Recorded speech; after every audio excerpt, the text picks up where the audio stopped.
Hi guys, and welcome back to my channel. For today's video, I am going to be doing my November wrap-up.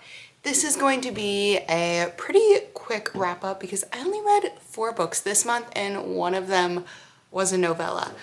I fell into a pretty big book slump in November, and also I just had a very busy month. I went home for a few days back to Ohio for Thanksgiving and didn't read at all, and yeah, just ended up not reading a lot this month for some reason. I don't know why, but yeah, so I only have a few books to talk about, but I still want to make a wrap up. I love making these videos and talking about what I read, so that is what we are going to do. The first book that I read this month was The Invisible Life of Addie LaRue. So I read this in my Reading Dark Academia vlog, which is the video that was posted before this, so definitely go check that out if you haven't seen it already. But this book I ended up giving 5 stars. I absolutely am obsessed with this book. I have continued to think about it since I finished reading it. It is such a good book.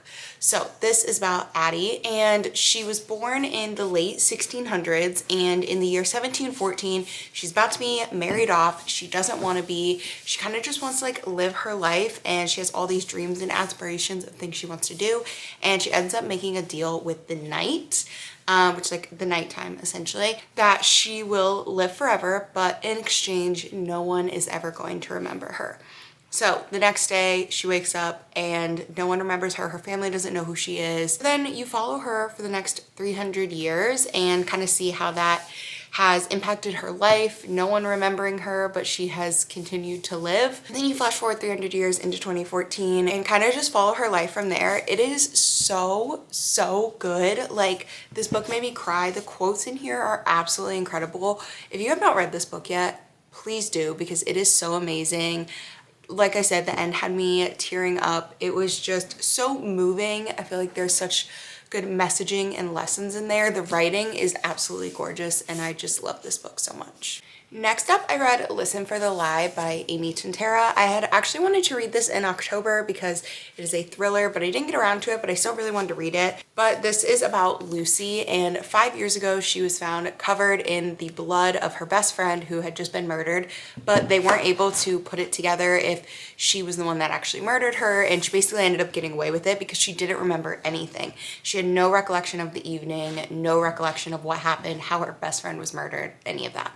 So then you have this true crime podcast host, and he comes into town and is doing a podcast on this cold case because they've never been able to figure out who murdered her best friend. And so then you're getting interviews with all these townspeople. Lucy is back, she interviews him, and you kind of start to unravel and figure out what happened. I really enjoyed the parts with the podcast. I actually listened to a lot of this on audiobook, and I really loved that because it really did feel like a podcast. You get these clips, obviously, that are like written out like their podcast format, so I really enjoyed that on audiobook. I thought the ending was interesting, and I thought the whole storyline was interesting. I was really hoping for more of a twist though, and I feel like at the end it kind of was left off, and I thought there was going to be this bigger thing. Like, I thought there was going to be like a final chapter where you were like, oh my god, but it kind of just ended, and I was like, oh, like that's it. So I don't know, it was good. I was entertained for sure, but I was not as like shocked by the ending. So I gave that one 3.75 stars. And then I finally started the Shatter Me series. I've been wanting to read this series for so long. So if you don't know, this is a dystopian, kind of fantasy-esque series. There are 9 books in total, but several of them are novellas. So I read the first book and then the first novella. So the first book I ended up giving 4 stars. This was so good. I was thoroughly entertained. These books are very fast-paced. I don't know if they're considered YA or not, but I mean, they have like spice scenes, but I feel like the way they're written, they're very easy to understand. There's not like super confusing politics. And yeah, it was very entertaining. But basically, this is about Juliet. She has a condition where anytime she touches someone, they die, and she ends up getting put into this prison. And you find out that basically the world was like falling apart because of climate change. This huge climate crisis, there wasn't enough food, animals were dying, all of that. And so this group called the Reestablishment comes about and they're like, we're going to help rebuild everything. So that's kind of the like political climate that's happening. But obviously it's a dystopian novel, so there's a lot of very creepy, weird things happening. Then you have Juliet, who, like I said, has this condition where anyone she touches dies. And the Reestablishment takes her out and they want to like use her as a weapon, but she is obviously not wanting that. She's like, I don't want to kill people. I don't want this condition that I have. And then you get introduced to all these other characters in this group that kind of comes about, and I'm very intrigued to see where the series continues to go. I'm currently reading the second full book. There's a novella in between the first and the second book that I read, but I am so intrigued by the series. I'm really enjoying it. I can't wait to see where it goes. So then the next book I read is the first novella, which is Destroy Me. And this is in the point of view of Warner. He is the son of the leader of the Reestablishment, and he's like a big name in that. And he is like obsessed with Juliet, and he's the one that wants Juliet to be used as a weapon. And so this book is about his point of view, about what takes place after the first book, before the second book. And I was actually very interested in getting his point of view because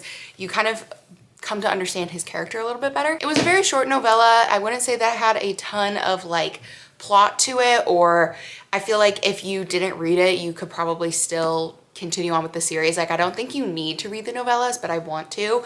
But yeah, it was entertaining. Like I said, I feel like it was a good bridge between the first and the second book, and I gave this one 3 stars just because it's a novella. I feel like, you know, it's not anything crazy, but it was a good little insight into Warner and his character. So that is all for my November wrap up. Like I said, it was a very lackluster reading month. I mean, I did have a 5-star, which is great, but didn't read a lot of books. But in December, I'm hoping to change that. So hopefully I can get out of this weird like book slump I've been in. I don't know, I've been just like not in the mood to read. So hopefully I can get out of this for the last month of the year and finish up the year strong. So thank you guys so much for watching. Don't forget to subscribe, and I'll see you in my next video. Bye.